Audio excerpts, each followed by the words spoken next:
Okay. So this is part 2 of the other video that we made. Now, this video we shall basically be looking at the overlook or the insight of GBP USD. So first and foremost, like I said, we have to first look at the forex calendar or the economic calendar.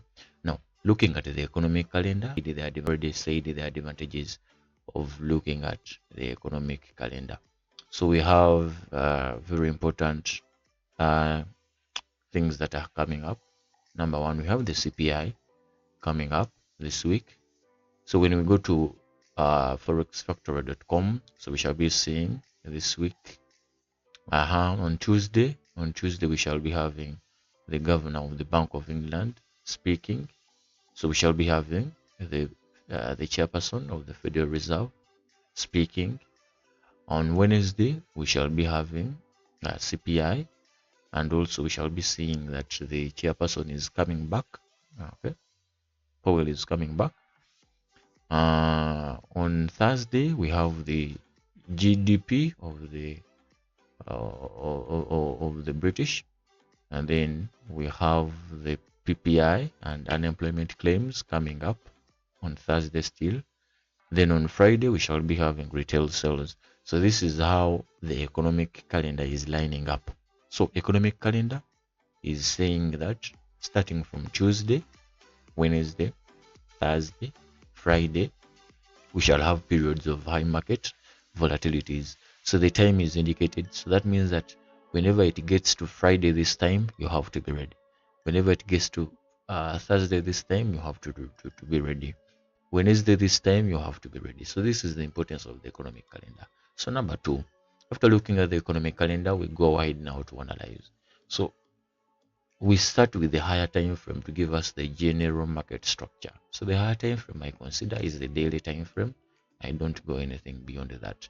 So with the daily time frame, number one, what do I do here? I look at the general market structure. Number two, I identify key support or resistance levels. Number three, if at all there is any retracement, I mark using my Fibonacci retracement tool. Okay, so basically here we are looking at a very clear downtrend, and we can see that starting from this point, we can mark it there. Okay, you can see how price reacted starting from there. Let me try to make it a little bit narrow. So one in the price, I want to mark it very well. So I use a trend line just to help me visualize my trend and my reaction points on this trend line. Okay, don't disregard the existence or the importance of the trend line. Reason being, it is important in one way or the other. Like I said, it helps me visualize the reactions and the trend. Okay, so for example, we can see that from this point, price came and reacted up to there, and also reacted up to that point. So from the daily time frame, we go ahead then to mark the key support or resistance levels. Now, marking support or resistance levels, I consider the line chart. Reason being, the line chart tends to clear out any noise. Okay, so the line chart focuses on the opening and closing prices of these candles. Okay, so it excludes the noise that is generated by the wicks. Okay, so I consider using the line chart if at all I'm marking my key support or resistance levels. So I go ahead to mark these levels that I see that look significant.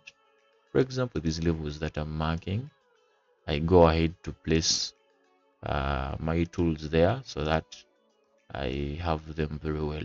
After that, I come and mark them as a zone. I mark them as a zone. So this will help me capture an area instead of just a line. Okay, so I mark them as a level, as a zone, not considering them as a level. Okay, because we want to have a larger surface area of the price reaction. Okay, so this is what I'm doing. I'm marking these key support or resistance levels. I'm able to see that tend to be significant. Okay, the key point here is significant support and resistance levels. So this is what we mark on the daily time frame. Furthermore, if at all we are to look at this daily time frame, we can see that price previously was from 2021, it was in a clear downtrend, but at the point it reached here, it created a very good low. Okay, we can see it here, a very good low, and started heading back up. At the point it was heading back up, it was creating new highs and new lows. Okay, for example, we are able to see that as price moved higher, it created this high, it created this low. When it came back, it wasn't able to meet this high, and it wasn't able to meet this low, so it was just riding in between that range. But when price broke through this upper high, okay, it broke through very well and moved higher, creating a new high. But then it dropped. It dropping, it wasn't able to break this low. So that means that price is still considering this low and this high as the current range. So it is still playing along that current range. So what does this mean? This means that after price creating this low and heading back up, I think price is likely to head to the upside. We are able to see that from the price action. Okay, yes. Now, this is our daily time frame. This is our daily time frame. Now, when we see here, we can see that there is a very clear supply area. There is a very clear supply zone that price has not yet retested into this zone. So price created an imbalance here, but just proceeded lower. So I think price is aiming to fill up or to clear up that imbalance there. So this is our clear supply zone. Let's mark it there. This is our clear supply zone. Okay, this is the daily time frame. The daily time frame, we've already seen that probably the market direction is heading upwards. Now let us go to the 4-hour time frame. What is the 4-hour time frame saying? Now from the 4-hour time frame, we can still see that the 4-hour only brings out what we've seen on the daily time frame, although it is bringing it out now on a more detailed format. Now on the 4-hour time frame, let's try to observe the price action, what was happening the previous week.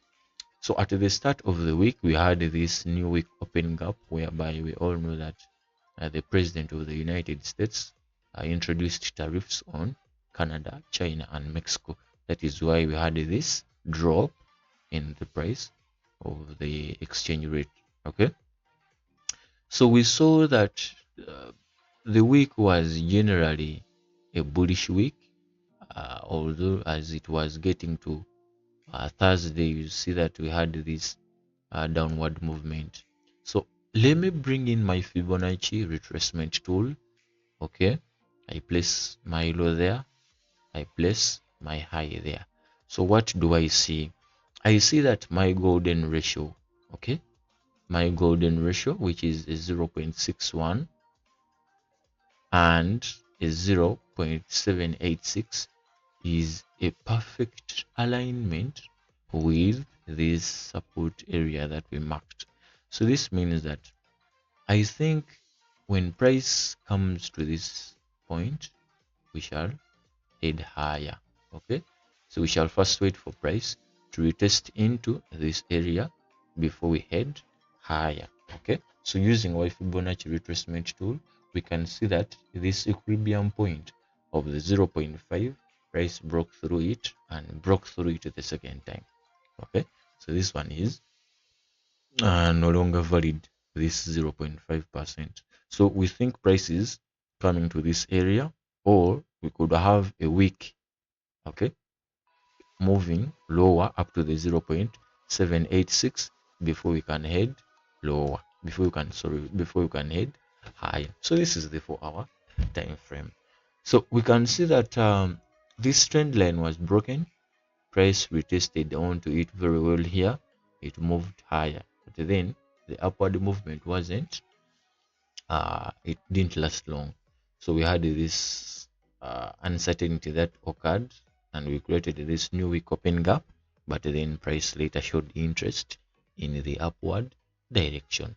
So this is what I see.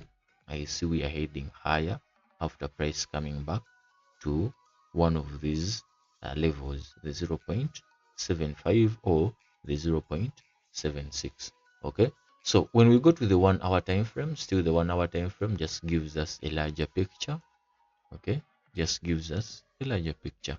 So when we look at the 1 hour time frame, we can see that the level that we are marking to be a level of interest, we can see that the price action here is indicating that we created an area where price